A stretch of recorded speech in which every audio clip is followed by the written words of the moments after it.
हर हर महादेव, जय भोलेनाथ। प्रिय भक्तगणों, आज के इस वीडियो में हम सोमवार व्रत की व्रत कथा का श्रवण करेंगे। जो भी मनुष्य सोमवार के व्रत को करता है और सोमवार के इस व्रत कथा का श्रवण कर लेता है, उसकी सभी मनोकामनाएं भगवान भोलेनाथ अवश्य पूर्ण करते हैं। और जो कोई सोमवार के इस व्रत को नहीं कर पाता, उसे इस व्रत के व्रत कथा को सुन लेने मात्र से ही भगवान भोलेनाथ का आशीर्वाद प्राप्त हो जाता है। अब आप सुने सोमवार के व्रत कथा को। किसी नगर में एक धनी व्यापारी रहता था। उस व्यापारी का व्यापार दूर दूर तक फैला हुआ था। नगर के सभी लोग उस व्यापारी का बहुत अधिक सम्मान करते थे। उस व्यापारी को धन धान्य इज्जत शोहरत की कोई भी कमी नहीं थी। लेकिन इतना सब कुछ होने के बाद भी वह व्यापारी मन ही मन बहुत दुखी रहता था, क्योंकि उस व्यापारी का कोई पुत्र नहीं था, जिस कारण अपनी मृत्यु के पश्चात व्यापार के उत्तराधिकारी की चिंता उसे हमेशा सताती रहती थी। उसे हमेशा इस बात की चिंता रहती थी कि उसके मरने के बाद उसके व्यापार को कौन संभालेगा, उसके घर का ख्याल कौन रखेगा। इसी प्रकार की चिंता में ग्रसित होकर उसके दिन और रात बीतते थे।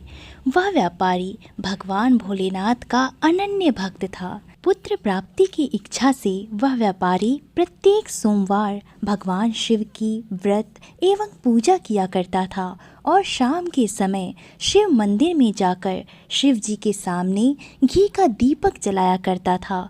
उसकी भक्ति को देखकर माता पार्वती प्रसन्न हो गई और भगवान भोलेनाथ से कहा कि हे प्रभु, यह व्यापारी आपका अनन्य भक्त है। हर सोमवार आपकी पूजा किया करता है, आपके निमित्त व्रत रखा करता है। आप इसकी मनोकामनाएं क्यों नहीं पूर्ण कर देते? कृपा करके आप इस व्यापारी के मनोकामना को अवश्य ही पूर्ण करें।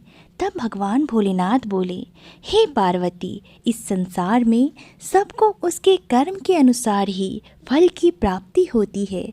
जो प्राणी जैसा कर्म करता है, उन्हें वैसा ही फल प्राप्त होता है। शिव जी के द्वारा समझाने के बाद भी माता पार्वती हट करने लगी कि इस व्यापारी की मनोकामना को आपको पूर्ति करना ही होगा। तब माता पार्वती के बार बार अनुरोध करने पर भगवान भोलेनाथ ने उस व्यापारी को पुत्र प्राप्ति का वरदान दे दिया। और वरदान देने के पश्चात भोलेनाथ माता पार्वती से बोले, आपके आग्रह पर मैंने इसे पुत्र प्राप्ति का वरदान तो दे दिया है, परंतु इसका पुत्र केवल 16 वर्ष तक ही जीवित रह पाएगा। 16 वर्ष से अधिक तक यह जीवित नहीं रहेगा। ऐसा कहकर भगवान भोलेनाथ उसी रात उस व्यापारी के स्वप्न में आए और उसे पुत्र प्राप्ति का वरदान दिया और उसके पुत्र के 16 वर्ष तक जीवित रहने की भी बात उस व्यापारी को बताई। भगवान के वरदान से व्यापारी को खुशी तो हुई, लेकिन पुत्र की अल्प आयु की चिंता ने उसकी खुशी को नष्ट कर दिया। व्यापारी पहले की तरह हर सोमवार के दिन भगवान शिव का विधिवत व्रत करता रहा। कुछ महीनों के बाद उसके घर में एक अति सुंदर बालक ने जन्म लिया और घर में खुशियां ही खुशियां भर गई।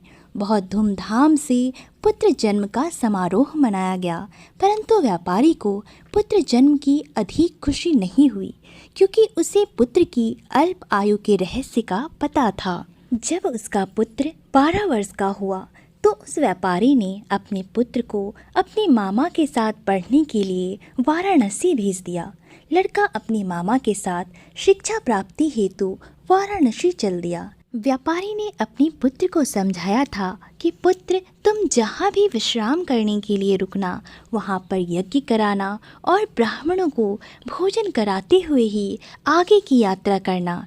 इस प्रकार जहाँ भी रास्ते में मामा भांजे विश्राम हेतु रुकते, वहीं यज्ञ करते और वहीं ब्राह्मणों को भोजन कराते। लंबी यात्रा के बाद मामा भांजे एक नगर में पहुँचे। उस दिन उस नगर के राजा की कन्या का विवाह होने जा रहा था, जिस कारण से पूरे नगर को बहुत ही अच्छी तरह से सजाया गया था। निश्चित समय पर बारात आ गई, लेकिन वर का पिता अपने बेटे के एक आंख से काने होने की बात से बहुत चिंतित था। उसे यह भय था कि इस बात का जब पता चलेगा तो राजा विवाह करने से इनकार कर देंगे और ऐसा होने से उसकी बड़ी बदनामी होगी। जब वर के पिता ने व्यापारी के पुत्र को देखा तो उसके मस्तिष्क में एक विचार आया।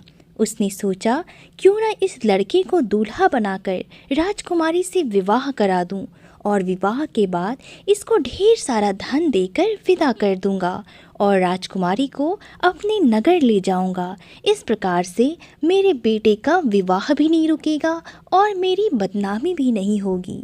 वर के पिता ने लड़के के मामा से इस संबंध में बात की। मामा ने धन मिलने के लालच में वर के पिता की बात स्वीकार कर ली। लड़के को दूल्हे का वस्त्र पहनाकर राजकुमारी से विवाह करा दिया गया और राजा ने बहुत सारा धन देकर राजकुमारी को विदा किया।